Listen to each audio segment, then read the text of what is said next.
Hello, everybody, and welcome to the TeacherCast Educational Network. My name is Jeff Bradbury. And I'm Nick Amaral. And welcome to Ask the Tech Coach. This is the podcast for all you instructional technology coaches out there. If you are somebody providing professional development to your school district, this is the show for you. On today's show, we're going to be talking about ways that you can stay organized when working in multiple buildings. And maybe that is a topic that hits home for you. I certainly know several tech coaches out there, including Nick and myself. We're tech coaches in multiple buildings. What do we do? How do we keep organized? That is our topic for today. But before we get into our topic, Nick, we had a fantastic episode last week talking about 3 things that every tech coach needs to start the school year. Did you have any great feedback from that show? Yeah, Jeff, I think, people had a lot to say about it. And I think the idea that just there is a spot for us as tech coaches, right? Like there's a place for them to go to voice some concerns and then to ask some questions and for some feedback. And I think we got some things. People asking about sites, right? And what sites and why paid versus free and what are we using and why do we use them? So I think it was good. And I think, a place for them to come back to. And I kind of got that feedback too. We put something out on the TeacherCast Insiders newsletter this week about all this stuff. I had a few tech coaches write to me and say, oh my goodness, last episode absolutely hit home. And I want to take a few moments here, Nick, if we can, to kind of talk about what you just mentioned here, websites, right? We had mentioned last week that there was several different kinds of websites, WordPress, EduBlogs, Wix, Weebly, Google Sites. But I wanted to kind of take a moment here and kind of expand on that free versus paid. Now, Nick, you have a website, don't you? I do, yeah. And is it a paid website? Is it a free website? So, for me personally, I was working on a free version of WordPress, but I think for me personally and building a brand, really having to switch to the paid version. And I think, and that's really where it is, right? Like if you're doing a tech coach website for your school, free is wonderful. Free is great. Google Sites is wonderful. EduBlogs is wonderful. If you're creating something for yourself, you can still do free, right? But as soon as you want to attach a domain to it, as soon as you kind of want to be a little bit of more of a property versus just a thing that I have, a couple bucks goes a long way, right? Like having your own branded domain, having your own corner of the world, if you will, it's not expensive, right? TeacherCast, I'll tell you, is built on a platform called Podcast Websites. And you can find more information over at teachercast.net/PW. Lots of great stuff there for anybody that wants to build an inexpensive, and it really is an inexpensive website for that. Of course, if you're on WordPress, I do a lot of websites for people, and for WordPress Business, and I don't have an affiliate for this one, Nick, yet, but it's $25 a month to have business class WordPress install. I mean, it's seriously cheap these days to have your own branded website that you can put your tech coaching stuff, your resume stuff, your family stuff, whatever it is. It's really cheap these days. Yeah, and I think it goes a long way, right? Like one of the things we talked about with me, having to do it. So I'm in the same boat as a lot of people is wanting to switch over and do that piece. And I think it's good in branding yourself and relating everything together, right? Like corralling all of your different personas online into the same name scheme and things like that. And it goes a long way to make it easier for people to remember. Now, the other thing that I want to mention on here, which is really important that I find a lot of teachers don't have on the front of their minds, is the security, right? So for instance, I'm a user of the service Dropbox, and Dropbox is free, but there's also a paid edition. And one thing people might not realize is when you are on the paid version, there is a ton more security on your account, on your downloads, and even in the Google ecosystem, right? If you're just on freegmail.com, yes, you've got Google Drive, and yes, it's secure, and yes, it's all wonderful. I don't want to get the idea that it isn't. But when you do decide to move up to getting your own G Suite account, like I know so many tech coaches out there do, because they're doing training with things and they want multiple accounts, the level of security and safety just skyrockets, and it's much, much, much more secure for individuals to. And I think G Suite's what, $5 a month, or it's ridiculously small, right? But the security is there for any potential. I don't even want to think about it, but anything that happens there. Sure. No, good point. So there's a lot of different things that have been going on there. We want to know what you think of this show. You can, of course, go to askthetechcoach.com, where we're building out this brand, where we're building out this show. Again, askthetechcoach.com. And you can also follow us on Twitter at Ask the Tech Coach. We have a great channel there. We've been tweeting there a lot more often over the last couple weeks, and we want to learn from you. We want you guys to join our Ask the Tech Coach mastermind. More information on that at the end of the show here. We're going to talk a little bit about some of our plans that we have for you instructional technology coaches. And, you know, of course, Nick, as we go through here, as we gear up towards the beginning of the school year, many tech coaches are back in the classroom working on professional development. And, you know, many people are going to be downloading this on Tuesday, August 14th. And, Nick, tell people a little bit about what you're going to be doing on Tuesday, August 14th. Yeah, so perfect timing, because Tuesday, August 14th, I'm running my in-district unconference / ed camp, you know, for my teachers and my staff. And just another piece, you know, you really don't realize as a tech coach and as a teacher who goes to maybe conferences a lot, right? How many teachers really don't. So they don't get to partake or have that opportunity, or never experienced what these, you know, EduCon events are like. And this is an opportunity for me to bring it to my district and really personalize it, right? Teachers teaching teachers, and bringing people that maybe fit some of the needs for the departments that I need. And it just, you know, makes it a fun, engaging day for everyone. Now, we're going to do an entire blog post about this, and we're going to do an entire show about how to create these different things. Because, Nick, most summer ed camps have 5-10 people show up. Nick, how many people do you have signed up for your school district? Yeah, we've got 70 as of now, or over 75 people right now scheduled to attend on Tuesday, which is great. And, you know, I'm even gaining some secretaries, which is a fun piece, right? Because that's another thing, like telling them, hey, here's some workshops that might even work for you. Why don't you come and join? And I'd love to see the number continue to grow. That is fantastic that we're doing stuff for not only the classroom teachers, but the support staff and the office workers. It is a great time just to kind of come in, because, you know, you're not necessarily all dressed up. You're just hanging out and enjoying, you know, networking, right? It's networking with a little bit of purpose on there, right?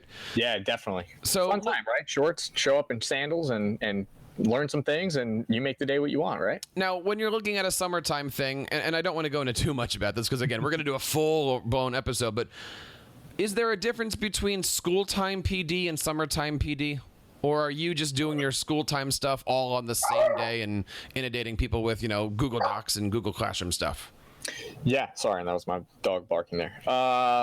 No, you know what? I think summertime is great to really spark interest for the upcoming year. So if you have an opportunity, what I find during the summer is trying to build some of that one-to-one time. If you have those teachers that really want to dive in and start an idea, that's a great time during the summer. I like sparking ideas and interest. To me, that's just an opportunity for me, like, hey, we talked about some things last year, either let's riff and kind of jump off this topic a little bit more, or here are some new ideas, here are some fun things to play with. And that, to me, is what's so fun about the summertime, because it's more hands-on. It's not so more like, you know, them telling you I've had this issue yet or something I specifically want. It's they're looking for these ideas, and I really enjoy that during the summertime. And, you know, it's not just tech coaches that are giving summertime PD. It's the ed tech companies that are out there. Last week, Microsoft Education had a fantastic 4-part series called Back to School Live, where they brought teachers over to Redmond and they broadcasted it out on Facebook and other digital medium, and they did a complete relaunch and rebrand of 2 of my favorite apps, Microsoft Teams and something you might be familiar with, Nick, called Flipgrid. And there's so much great stuff out there. We're going to have the links to everything in our show notes here. This is Ask the Tech Coach podcast number 12. And not only is Microsoft Education doing a great merger between Teams and Flipgrid, but they've also got a nice podcast over there. You can, of course, go to teachercast.net/MIE Spotlight or teachercast.net/Microsoft EDU to find all of our great Microsoft education things. I know we've got a big audience listening to this that are in Microsoft schools, but Nick, what do we have going on these days for the teachers that are in G Suite schools? What is new in the world of G Suite? Yeah, I think, one of the biggest things I think is Google Classroom, the updates that they're making to Google Classroom, being able to manage the students a little bit easier, to manage classwork, quicker ways to review and submit grades, to student work. So some nice work there. And I think that goes a long way. And especially with the amount of, LMSs out there, that's a big piece, right? So I think does a nice job in meeting some of the standards to what the teacher's looking for with programs like Schoology and Canvas and things like that. And with that, there was actually a post that came out last week about something that you might be interested in. You see, Gmail, many people know, has refreshed itself. Brand new version of Gmail. And everything that I'm reading about it, Nick, it says they're just getting started. One of the things that I noticed about Gmail when it refreshed was there is no link between Gmail and Google Contacts. I thought that was weird. Yeah. And then last week they came out with a big announcement that says they're taking legacy Gmail. And Nick, remember up in the top left there was a little drop down. It was tasks, contacts, and there was one more, I think, in there. Reminders, I think it might have been. Sure. They've removed the word contacts from that. So what's happening now is there's a lot of school districts, maybe like yours out there that you're listening, if you're listening here, that don't allow direct access to Google Contacts. Maybe that's an app that's not turned on. And because Gmail now took that feature away, we want to remember to turn that app on in our G Suite admin console. So that's just a little update about what's going on there. I think that's important. I know that many teachers aren't into Google Contacts, Nick, but certainly as tech coaches, I've got an active contact list. I know our administrators have an active contact list. It's one of those things that you don't think about until it's not there. And guess what? Maybe for you, maybe it's not there yet, and you got to reactivate it. Yeah, I'll tell you, I'm the same way. I love setting up those contact groups, especially to, quick email to whatever specific designated group of teachers you want, or staff or administration. You can really tailor it. I know my district creates a bunch of those name schemes already, but this is an opportunity for me to really designate and harness to specific people in a quicker way. So one of the things that we're going to be doing with our show as we move forward here is to get some, audience participation. We want to hear from you. And as we said, we're going to be building a tech coaching mastermind where people can come join us. Maybe we'll do monthly video chats and conferences. We want to build an instructional technology coaching platform here on TeacherCast like no other. This week, we have a fantastic question. And the question is, when you're working with the teachers in your district, what advice do you give them for keeping digitally organized? We want to hear from you. Of course, you can come over here to our blog post, and what we're going to do is we're going to actually post that on our Ask the Tech Coach Twitter feed. It'll be pinned up on top, so twitter.com/AskTheTechCoach. I'll make sure it's pinned up on the top. We want to hear from you. We want to get your feedback on this question, and we certainly want to talk about it in our next coming episodes. But Nick, I'll throw the question to you first. You work in multiple buildings, correct? Yep, absolutely. How do you yourself stay digitally organized? You've got your Drive, you've got your LMS, you've got your files, you got your... How does Nick keep organized? One thing is just so many files flying around. One benefit I will say, and it's not to kind of just toot out and talk about Schoology, but the integration they had with Google has helped. So one of the things that I've enjoyed doing, and it just makes a world of a difference, is adding stuff, not just to one folder, but adding things to multiple folders. And that way it's easier to locate. And sometimes it just fits, you try to come up with some naming scheme and you think you put it in one spot, but it could fit a couple different areas. So, going in, selecting those files in my Google Drive, doing a Shift Z, selecting the folders that I want, and then, Shift Z again if I want to select a different folder, and dropping stuff in multiple spots. That has helped me a lot, other than, thinking it's in one and then not knowing where I put it. And I think that that's an important skill. One of the things that we did last week was we actually put out a full blog post on this. Again, we're going to link it to our show notes page. This is Ask the Tech Coach episode 12. But one of the things that I find many teachers don't know about, and it's vital for anybody in the G Suite system, is the ability to add a folder to multiple folders, or files to multiple folders, I should say, right? And I'm going to kind of walk people through this on the, at least from a Mac keyboard, and maybe Nick, you can translate on a PC keyboard. But if you go up and you see it says move to, right? And it's a green button, I believe, that says move to. But if you click on the Alt or Option button, it then switches to a different color button that says Add to. And so you can actually have a file be in multiple spots. And I got to tell you, Nick, that's one of those little secrets that I give tech coaches out there, because I organize all of my files by teacher. So I've got a folder named high school. In there, I've got a Nick folder. And then inside the Nick folder, I've got folders for all the lessons that we've done together. But that really doesn't help me if I'm working with Sam and Sam's an English teacher. I don't want to be going through all these different folders and then I'm opening up other people's work. So I take that project that Nick and I are doing and I add it to a high school English folder. So that way when I'm working with other English teachers, I can say, look, here's everything going on in the English department. And that has saved me, number one, so much time. It's also a good conversation piece because people are looking at me going, what is that and what are you doing? And now I can engage them a little bit easier. So having the ability to add things to more than one location has been a lifesaver for me. And again, that, as you said, if it's saving it in Schoology and Drive or saving it multiple places in G Suite, absolutely one of my favorite things to talk about. Do you have any other tips and tricks for keeping yourself organized? Yeah, for me, I think it just starts with the top level. I just know working with teachers so often is just, make sure everything at the top level of my drive as the first level that you get to that, is everything organized? Do you only have folders? And does a naming scheme make sense for what's going to be within? And if you can clean that first level up, then you dive to the next level below. And for me, it's just always maintaining that top level. I think that to me, it's just a thing. I don't know if it's just a pet peeve, but the idea of just making sure I have everything only in folders that show up. And I also have to work in thumbnand view. That's just me. I can't do the listed view either. Really? Yeah, difficult for me. We're gonna start to argue about this because I hate thumbnail view because it's so big. Now I'll switch to it, but Sure. it's just too big for me. Here's what I say about all that stuff, right? I love the Chrome extension. I believe it's like Google Docs Quick Create, right? Cool. Yeah. Now, the problem with that is if you're doing that, and look, if you're on a whiteboard or a smart board or whatever kind of things that you're doing, right? You hit that little button, and while you're teaching, it makes a doc sheet, slides, present, whatever you got.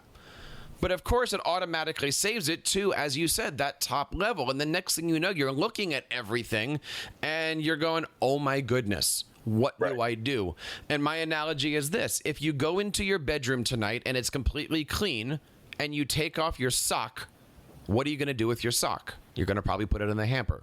But if you walk into your bedroom and it's a mess, guess what you're not going to do? You're not going to care. Right. You're just going to throw the sock on the floor. So I agree with what you're saying. I love keeping that top level organized. So that way, if there is a file or two that's in there, you're going to want to organize it or delete it. And I'm also one of those weird people that whenever I'm working with a teacher and I open up a new doc sheet, slide, whatever, the first thing I do is I go up to the name and I name it delete me. Sure. Nice. So that's right. Because and I run a course called Stop, Drop, and Get Organized. And the one thing I always start with is do a search in your Google Drive. And everybody who's listening, stop and do this now. Do a search for the word unlisted or untitled. Right? Mm-hmm. How many untitled docs do you have? And most people spend 45 minutes of the session just getting rid of untitled stuff that they might be perfectly good things, but they never named them. Sure. And so I just, whenever I'm working with a teacher, the first thing I do is I name it delete me. So that way I just do a search for delete me and pop everything goes. But absolutely organizing that top level is good. And that's a good tip, because I'm thinking about it for myself, right? And I have a habit of doing this. And I think a lot of tech coaches too, especially if you're doing a hands-on session, right? And you're working with your teachers and you're like, well, I'm just going to pop open this Google Doc or this Google slide. And I'm going to show you how to maybe crop some images or insert some video, whatever you're trying to do. And next thing you know, you're right. There's no name. There's nothing else. And you're not sure what you were doing with it. And then you go back to your drive and you just see multiple slides, multiple docs. That key thing, like, why not just title it as a delete me? Go back to it in your drive later, you'll have the opportunity to delete it. Have you had the system where you're opening up a doc to work with a teacher and then you days later delete it, and then the teacher emails you and says, hey, where is that thing? I really needed to see the example. And you're like, Yep. So, and also when you're in a Google Doc, up on the top, it's the name, then a star, I'm talking with my hands again, Nick. And then you have the folder, and you can actually organize everything from inside the Google Doc. And again, I've got all screenshots and stuff on the blog post that we posted out last week. Sure. But being able to organize from inside a doc is certainly sometimes a lot easier for you than having to drop out, go back into Drive, and maybe that's hours later because you're on to another teacher, classroom, building, right? County, yeah. Sometimes for some people. So we've talked about adding things in different locations. We've talked about organizing from the top level. We've talked about moving files and folders. What other advice do you have, Nick? For me, I think just staying on top of what you're doing, right? Jeff, I know you have kind of a mantra of what you do at the end of your day. I know for, a lot of us, we try to find time to clean up. And that summertime for me is, we're toward the end of the school year, really trying to clean up my drive and clean up everything. But I think you had a great tip. And one of your things is always finding that time at the end of the day, right? So can you talk to us and tell us a little bit about how do you do that? What do you do during that time limit? Sure. And there's always that period of time when it's the end of the day, the bell rings, students are leaving for the bus at whatever grade level you happen to be at, right? And the teachers can't leave. And as a tech coach, what am I doing? Like, I can sit there and continue working with teachers, but at that point in time, the teachers need to figure out how to get out of there. So I'll sometimes either hang in the teacher's classroom, just like, hey, can I hang for a couple more minutes, or I'll go down to the main office or wherever I go. But I always try to make sure that I spend at least the last 10 minutes of my day organizing and, just as you said, cleaning up those last minutes, Drive files, putting things where they are. Maybe that's when I'm going to add a file to two folders. That way, at least I can walk in the next day and know that it's organized. Now, I got to tell you, Nick, I don't do this every single day, but the point is at least once or twice or maybe 3 times a week, I try to get myself into this habit, right? Like, I don't know about you, but as a tech coach, I don't get a lunch break. I can take lunch whenever I need to, right? Because I find most of the time I'm working with teachers during those lunch hours. So if I have 15 minutes here, 15 minutes there, I take those 15 minutes and I just keep myself digitally organized. And it helps because, you don't always have time to rename things. Maybe I'm working with you and I just name it Nick Document. Well, after you're gone, I'll name it Nick Document, Catcher in the Rye, Book Report Folder, whatever it is. And so I'm creating those search terms so that way I can find it later. But, 10 minutes a day keeps the craziness away. Absolutely. And I think a lot of us do it. I think innately as a teacher, right? Let's just think about how you managed and being in the classroom.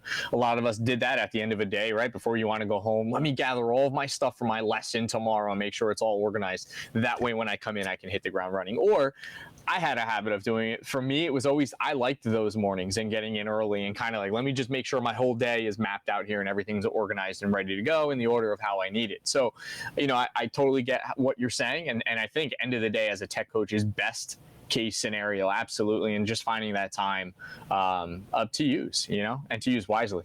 So we want to know what your tips and tricks are. We, of course, like I said, written an entire blog post all about this, and we would like to know what yours are. You can go over to Twitter at AskTheTechCoach. We're going to make sure that next week on the 14th, we're going to have this pinned up to the top. We want to get your replies and let us know what you're doing to help keep your teachers organized. And if any of these tips worked out for you, let us know too. We would certainly love to have you mention things in the comment section. Nick, I got to say, 2 episodes into this series, it's been wonderful having you as a co-host, but there's still more because this week you're actually working on a blog post that's going to be the topic of next week's episode. Again, helping teachers and coaches get ready for the beginning of the year. What do we have going on next episode?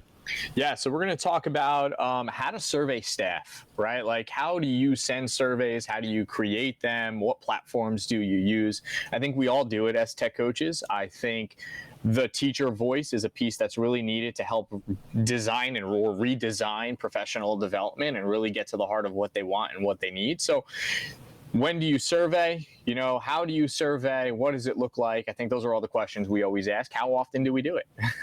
And not only is it going to be a great episode for you guys to watch, because every tech coach needs to be able to have some kind of way to either as a group assess an entire school district, a building, or if nothing else, quickly sit down one-to-one and be able to assess that. So we're going to be talking about ways to assess really on the fly. Right, we'll give our tips and tricks for maybe Nick sits down with me and I've never worked with Nick, or maybe I've worked with Nick a long time. I need to find out what he knows without literally saying, Nick, on a scale of 1 to 10, how do you feel about Google Sheets? Right, we don't do that. Right. So we're going to talk about ways that we can quickly figure out how to engage our teachers in a way that is professional, but also, how do we help them out as quickly as possible?